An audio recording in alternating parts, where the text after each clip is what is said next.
There is no easy way to build a successful career in the art business. This is not a get rich quick kind of business.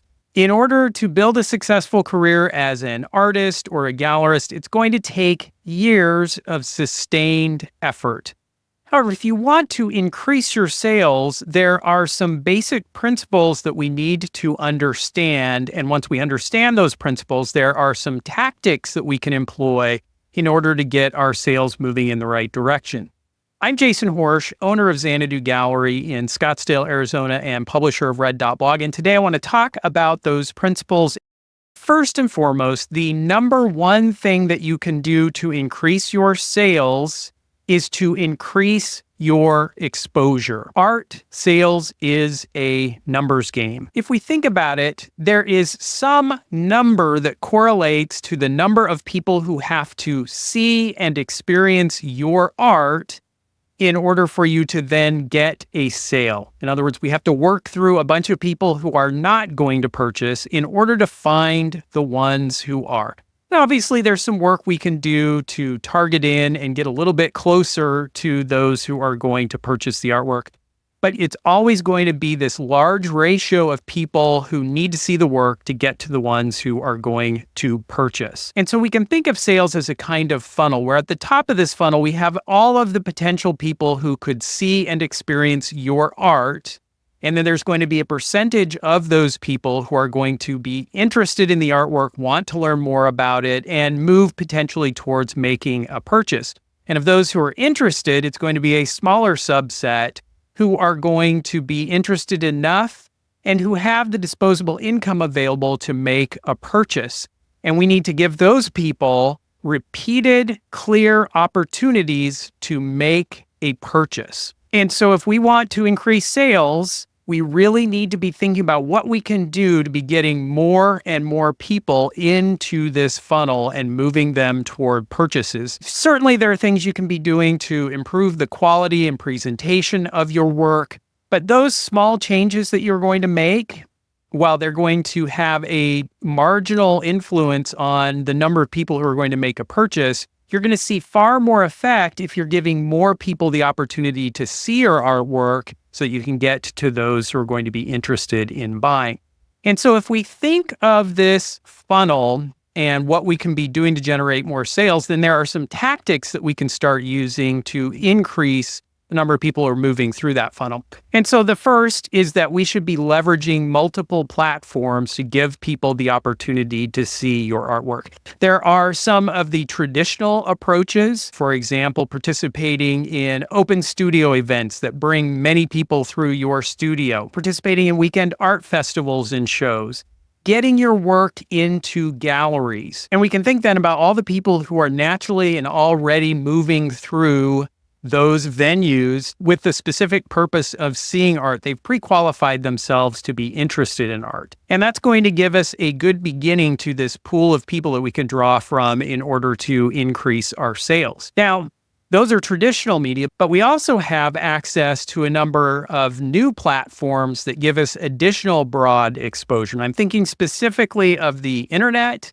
and social media. These tools can be thought of as a kind of permissionless marketing tool, where in the past, if you wanted to get some exposure in a magazine or on television, someone on those platforms had to adopt you in essence and start to give you that kind of promotion, or you had to spend a lot of money to pay for the advertising. Social media and our online presence are a much lower bar of entry, and in some ways they democratize our access to large groups of people. And so sharing your work and then cultivating relationships on those platforms and then feeding them through to your gallery and your studio can be a powerful way to dramatically increase the number of people at the top of the funnel who are seeing your work and having the opportunity to express their interest. Now, the next thing we need to think about doing is developing a very clear and consistent brand around you and your artwork. And the more consistent you can be in your art creation, the more we're going to be able to cultivate these repeated exposures that people need in order to become comfortable with and excited by and engaged in your artwork. And so creating a consistent body of work can be a powerful way to do that. Now, there are a number of ways to create a consistent body of work, and I'm not suggesting you have to stamp out the same piece of artwork over and over again. I'll leave a link in the description to this video with a blog post I've done on what we can do to create a consistent body of work.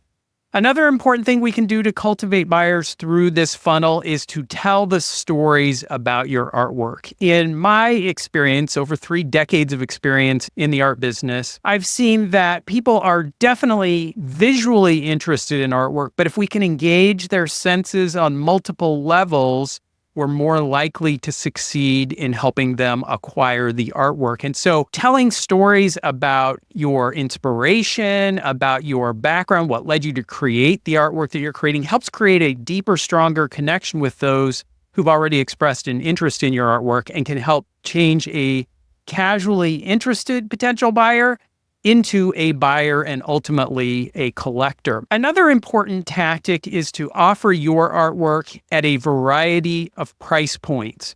We want to be thinking about opening our net to capture potential buyers as wide as we can.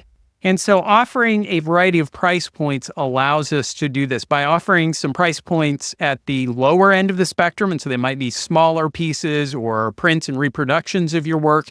You start to bring in some of those new buyers by lowering the bar to entry into your artwork. And then by offering larger, more intricate, more valuable artwork, you give buyers the opportunity to ascend and make more significant purchases over time. And that leads to the last tactic I want to talk about today, and that is transforming casual buyers into collectors. We want to give people the opportunity to buy from you repeatedly. And over time, your most valuable purchasers are going to be those who come back to you and purchase multiple times. And in our gallery, we have some clients who have purchased dozens of works by a singular artist.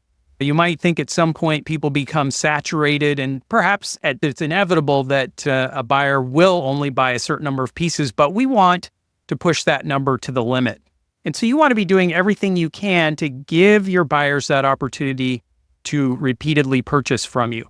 So number one, I'm going to suggest that every single artist should be developing an email list. Every single person who buys directly from you should be added to this email list, and those who expressed interest in your artwork are going to join this mailing list so that you can give them the opportunity to purchase down the line. And hopefully your galleries are also developing and maintaining a list of buyers so that they can cultivate them into collectors.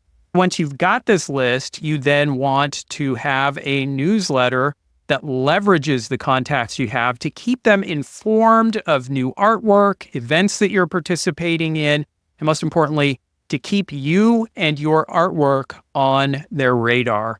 And then we can do the same kind of thing with social media by cultivating our followers on social media and staying engaged with them by sharing new artwork. We continue the process of nurturing these people interested in your artwork into buying. Now, I know this sounds like a lot, and it is. Again, if anyone told you that it was going to be easy to be an artist, all you had to do was go into the studio, create artwork that excites you, and the sales would follow, was probably misleading you. But these efforts are so worth it. And we want to be putting forth the effort now to establish the habits that it takes to cultivate all of these kinds of opportunities. So I hope that concept is helpful, thinking about what we can do to expand the exposure of your artwork and then the tactics we can use to help people move through that funnel and make purchases. And if you did find this information helpful, be sure to like, follow, or subscribe, and visit red.blog for more articles on the art business. Thanks for joining me. I look forward to seeing you in the next video.